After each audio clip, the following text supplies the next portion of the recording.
Could it be that God is so great that he gave man enough free choice to destroy himself? Could it be that God is so great that he created angels that could rebel from him and corrupt humanity further than they had already corrupted themselves?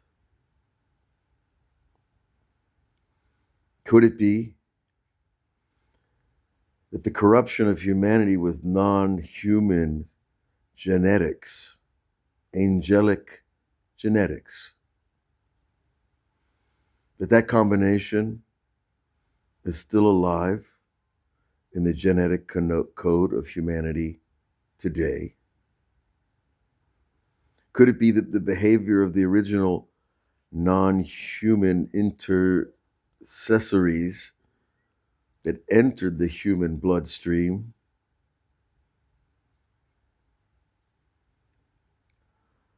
are still influencing human thought and decision this day? And you might say, Abraham, you're crazy. Abraham, where do you get this stuff? Abraham, leave us alone. Why do we need this information? Why does the Torah tell us in Parshat Chayei that there were giants, i.e. angelic human cross-section genetical entities living in Hebron when Abraham was there? It was like having a neighbor from the NBA, just a little bigger and a little smarter and a little more aware of things in heaven. Maybe. Like a neighborhood of the NFL linemen, you know? We could deal with that, right? Well, not when they take your women and enslave your children. Not when they influence you to go against God, because that's why they're here in the first place. They violated the boundaries of heaven in the first place. And this today, the Zohar tells us, has worked its way down through the millennium, through generation after generation. They've worked themselves down to the level of what we call the Erev Rav, the mixed multitude. Mixed multitude, mixed genetics, mixed intentionality, mixed conscience. An angel without a conscience is the most dangerous thing you ever want to encounter. Okay, so where do we go from here? Well, I just ran across a piece from ancient scholars, non-Jewish, non-Kabbalists, who made a list of all the different names of the angel Metatron, who was the human being Hanoch in the Bible, who the Bible said was a righteous man.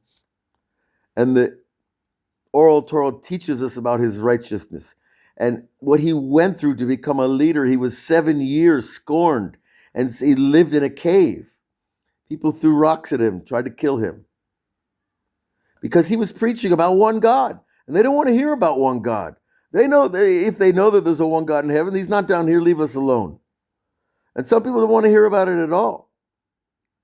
And so he went to a cave for 7 years, Hanoch did, because he saw what was happening, the corruption of humanity through these non-human entities. Sometimes they're called demons, sometimes they're called angels, sometimes they're called Raphaim, giant spirits, all kinds of names.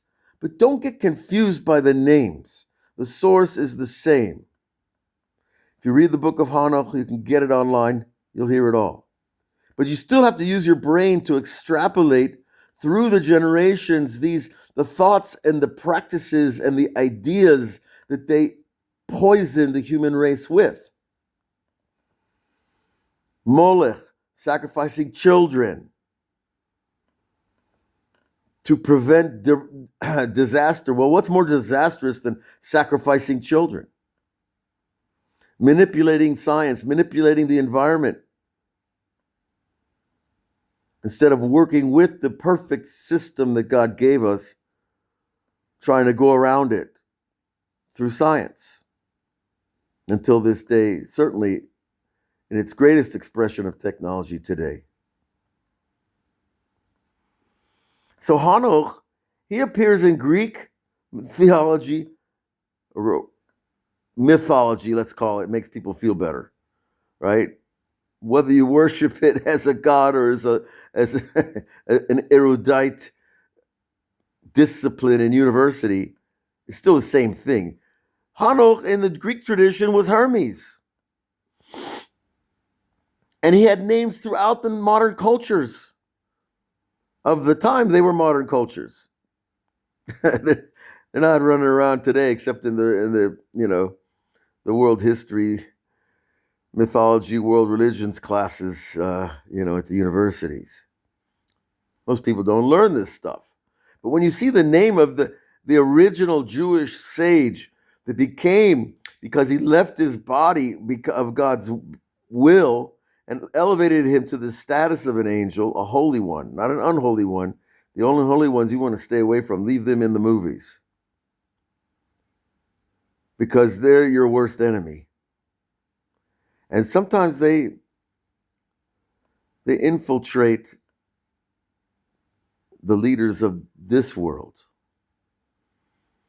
And that can be documented very easily as well. I'm not here to do that now. But what's the Hava Amina we say in Talmud talk?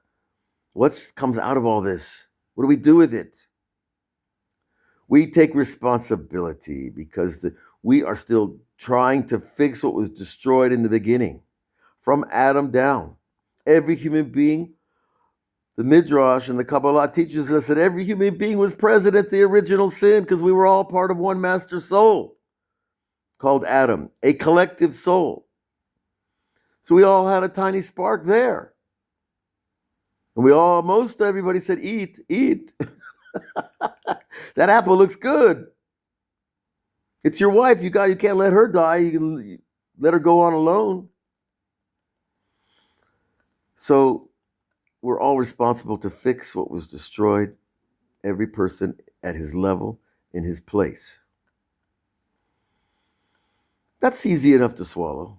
We can fix ourselves. At least is enough to turn around on the highway and head towards the one. My friends, the end is here. The end game is playing out in front of us, in the media and on the screens of our minds. If we just learn to pay attention, close our eyes, meditate, look at your life, clarify yourself, who you really are and who you don't want to be anymore, and who you are for, and why you're suffering, and who are we willing to suffer for? I'm not willing to just suffer for the good life. We suffered enough to get the good life, whatever that good life is. Come to Israel, we'll find there's a little difference in the good life definition over here. But when you do that work and the screen of your mind opens and the third eye starts to work, and your brain starts to process the higher information that your soul has access to us, you will understand you are part of a living, integrated network of souls that is mastered and powered and driven and guided by the creator of the universe.